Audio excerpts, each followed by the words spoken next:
You open Minecraft and you spend hours building the best house you can, focusing on every detail, and in the end, it looks like this. Let's fix that. I'm gonna show you 10 of the most common building mistakes I see beginner builders make when trying to build houses in Minecraft. Whether you're new to building or you've been building for years, there's hopefully at least one tip in this video you'll find useful, so with that out of the way, let's get right into it. The first and one of the biggest mistakes you can make when building a house is to have no depth. Now in this house, you can see we have the frame, we have the wall, and we have the roof block. So a palette of 3 blocks, and there's no depth to kind of differentiate them and separate them in the build. So we'll see the frame and the wall are completely flat, and the roof has no overhang. Now obviously at a distance, this looks terrible, all right? And I'm sure you can kind of tell without me explaining why it looks terrible. So when there's no depth, you basically lose out on any detail that you could kind of get from a 3-dimensional space. So we can't curve the frame here. The wall itself obviously looks flat, whether you texture it or not. So we have the comparison house over here, and yeah, it just looks way better. The depth makes it so, of course, you could use kind of spruce stairs and trapdoors or whatever stair and trapdoor you want to kind of add a bit of shape to the frame, make the shape just way more interesting. And this is basically the same house.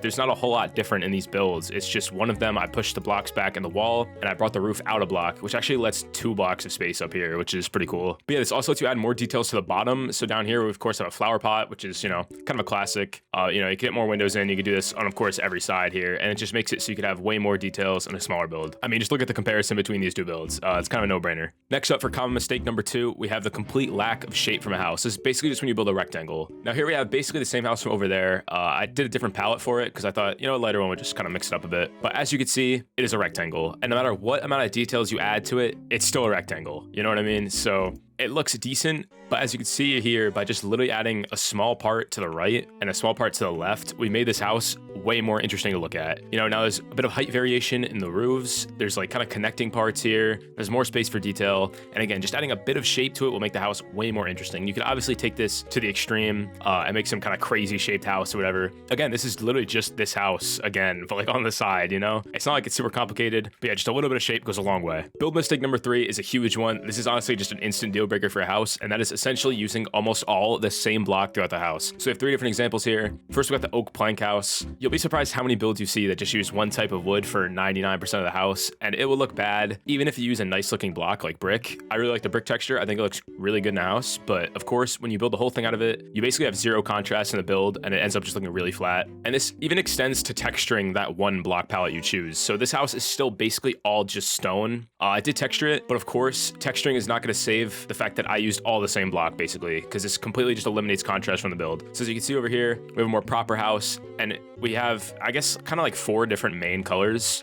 We have spruce wood and the plank, which are different shades of brown, and then we have gray, and then we have red. So you can see just by mixing these 4 colors around, of course with texturing blocks and that kind of thing, it just leads to a lot more interesting and kind of diverse looking house. It doesn't all blend together in one as something over here would do. Always make sure to use a bunch of different colors in the build just so it doesn't blend together. But yeah, very important tip. Common mistake number 4, this is a really big one, and that is just to use blocks that actually look good together. I know it seems very simple as an idea. We have a pretty simple house here. There's not a whole lot going on. Just, a nice rectangle, bit of shape with a kind of side section here and a smaller roof section that comes out here. But you can see by the block palette, it's mainly deep slate tiles, jungle wood, acacia planks, and magenta wool. Just completely random. And yeah, it just doesn't look great. You could build the coolest shaped house ever with the most interesting details, but if you use blocks and colors that just clash really bad, you're not gonna get a house that looks good. So over here, we have just a more toned down version. I replaced the acacia with just some oak, and then I replaced the roof with cyan because cyan is just the goated block, honestly, in this game. But as you can see, just by focusing on one main color instead of 2 heavily clashing colors, we're able to make the exact same house look way better, in my opinion. So yeah, always keep an eye on what color you're using and make sure they don't clash too hard. Build mistake number 5 is something I see a lot of people miss, and honestly, even a lot of people criticize, but I personally like it, and I think it helps a lot, and that is texturing your build. So here we have a very simple brick house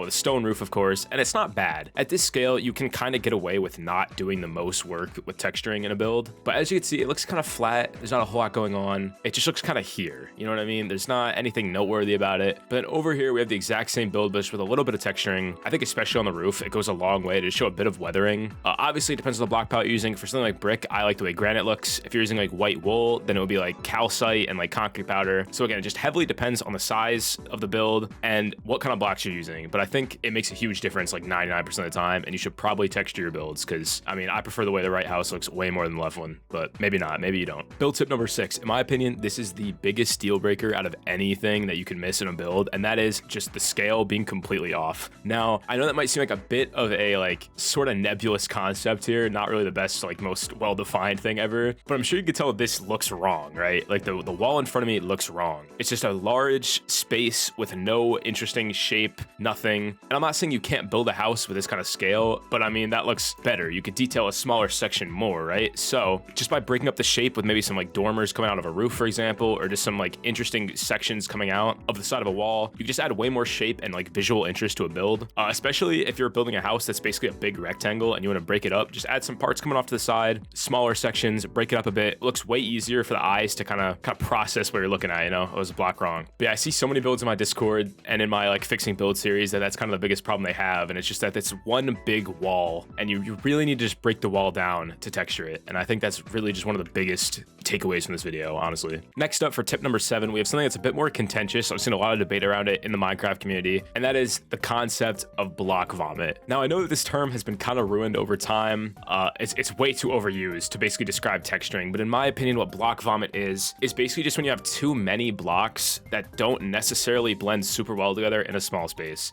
Now, some people might look at this wall and just think it's not that bad, right? How many blocks should really be in this, right? But here, I'm gonna grab every block real quick. And there we go, we got the block palette on the ground here. There is a lot of different blocks here. I believe it's 9 blocks. And yeah, you know, some people might see this and think it's fine, but for me, when I look at this, I see too many clashing textures in this wall. For example, we have the brain coral block. The circles in it, a lot of people see that and just kind of think it's kind of just, it doesn't really blend too well, in my opinion at least. This also has a really harsh border on it, and this is just kind of too dark compared to the rest of the blocks there. So if you build a wall and you think it looks kind of just way too busy, consider like kind of changing the textures a bit and using a smaller block palette. Now, this one uses actually a lot more blocks than you think it would. If I grab them real quick, like we're still using like 7 blocks in this wall, but a lot of them are a bit closer to each other. So we have tough moss and mossy stone brick, just kind of a gradual green sort of like corner here, and it just slowly blends into the lighter stone colors. Now, in my opinion, this looks way better than that wall. Of course, it is a stylistic difference. I think stone is something that you can get away with a bit of block vomit in, but once you start getting to other colors, maybe I'll put an example up on screen, like with orange, if you mix like copper and acacia. I'll do an example of that right now.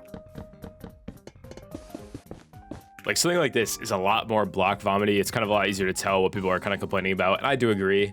It's just a very busy kind of surface. That's basically what the point is of this tip is. A very common mistake I see people make, just using too many different blocks. It just looks really busy on the eyes, and it just doesn't blend well. So yeah, very important. By the way, if you're enjoying the video, I'd appreciate it if you subscribe and also join my Discord. We got a lot of cool people in there. There's a build channel where you can send builds and have people kind of review them. Just give some build tips, you know, let them know what you think about the builds, all that stuff. And yeah, I'd really appreciate if you join. I also got a Patreon, by the way, but you know, that's cool too. But yeah, join the Discord, please. Also, everything in this video is just kind of my opinion. So if you don't agree with some of these mistakes and you actually like when people do some of this stuff, that's fine. I got nothing wrong with that, you know? But yeah, these are just kind of stuff I see and stuff I get commonly asked about. So yeah, my video, you know? No. Next up, another super common issue I see with a lot of beginner builds, and that is the feeling that they need to have detail everywhere. Not every wall needs to have detail, okay? If you're building a house, especially a house with this sort of small scale, you don't need something going on everywhere, all right? You could see the wall fine. You don't need every single part to have fences, every window to have an overhang, the door to have an overhang. You don't need the flower pots on every single corner. You don't need lanterns on every single corner of the roof. You just don't. A lot of the time, just simplifying it a bit will go a long way. This one is pretty bare bones, admittedly. I might have done a little bit more normally, but just scaling back the detail a bit just kind of lets your eyes just kind of relax when you look at it. You can just kind of see the house itself. You can see the palette better.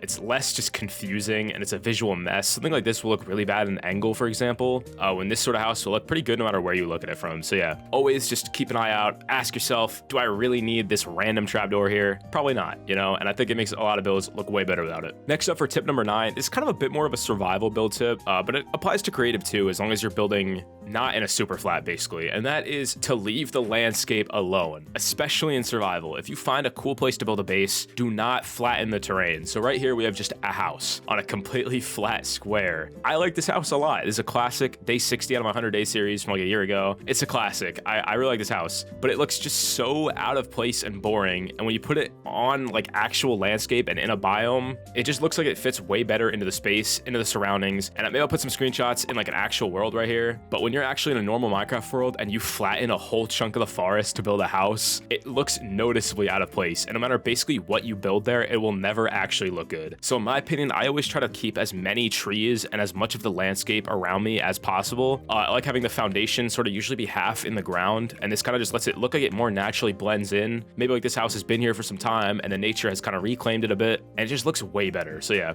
you don't always have to level where you're building, and I think that's a really important tip that most people forget. Build tip number 10, this is a really important one that I think a lot of people just kind of don't ever think about. I know I didn't think about it for a while, and that is to build an interior. Now, I know you're thinking, I'm building the exterior of the house. Why do I want to build an interior if I just care about the exterior? And you're kind of right, but here is a build I use as an example. Look at this house. You immediately notice that there is no interior in this build. You could see straight inside, you could see straight through it. Kind of just ruins all the immersion and all the like immersive feeling you get when you build a house. You can see straight through it. It looks just kind of terrible, honestly. No floor, nothing going on in there. And then over here, we have the exact same build. Nothing changed on the outside, but all that's different is the interior. They're very simple interiors too if I walk in here. I have a full interior tip video on my channel, by the way. Hopefully there should be a card on screen. I'm gonna forget that, but whole interior tutorial on my channel with all these kind of build tips in it. But just this very simple interior makes even the outside look significantly better, because when you look in, you see like a lived in, furnished, colorful space instead of just this kind of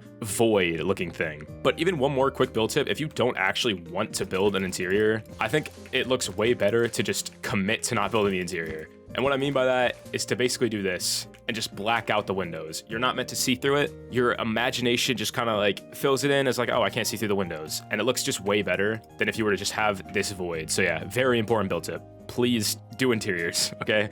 And finally, build mistake number 11. I know the title says 10. We got 11 right here. Quick bonus one. And that is just to plan your build out. It makes it a lot easier to know what kind of shape you want to go for. Usually the way I do this is I start with just the outline on the ground. So this is, you know, just like there's a tower here. I got a very simple sort of like wall section. And then I make it three-dimensional. I just raise it up, figure out how tall I want the walls to be. And then I look at it. And this is the stage you kind of finalize it. You think, do I like the shape of this house or do I just really not? Do I want a foundation layer? Do I want to make this part taller? Do I want to make this part lower? Do I want to make this part come out more? You know, all that. And when you make this sort of foundation layer, you can actually just see that without having to build the whole house. And it saves a lot of headaches, especially if you're not using World Edit, which I don't think most people do, honestly, like especially beginner builders. So yeah, always plan out a build, because then using this frame that I made over here with wool, I create this house, which I mean, looks pretty good. This is one of my favorites, a classic. But yeah, this sort of frame allows me to know what heights I want to put the blocks at. And it just leads to a more like complete sort of house with a more well thought out shape. And you kind of see it everywhere. You know, I got this back part right here, different roof heights, this tower, all that. And yeah, just planning out can really help you a lot. And oh my God, there's a 12th build tip over here. What would that be? Not subscribing. Is that a common build mistake? I didn't know that. I guess it's a common mistake builders make, is not subscribing to this channel. You know, that's crazy. Oh my God. But yeah, let me know down below if you enjoyed this video.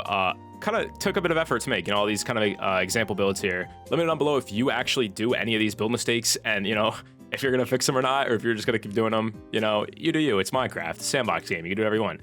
Yeah, I appreciate anyone who made it to the end of this video. Let me know down below if you want to see a part 2 or just more build tip videos in general, because I don't make them a whole lot, but this was a lot of fun to put together, and I'm pretty happy with how it came out. So yeah, like, comment, subscribe. As I said earlier, join the Discord. A lot of cool people in there, a lot of interesting people in there, you know, interesting individuals, as I say. And yeah, I'll see you guys next one. Thanks for watching.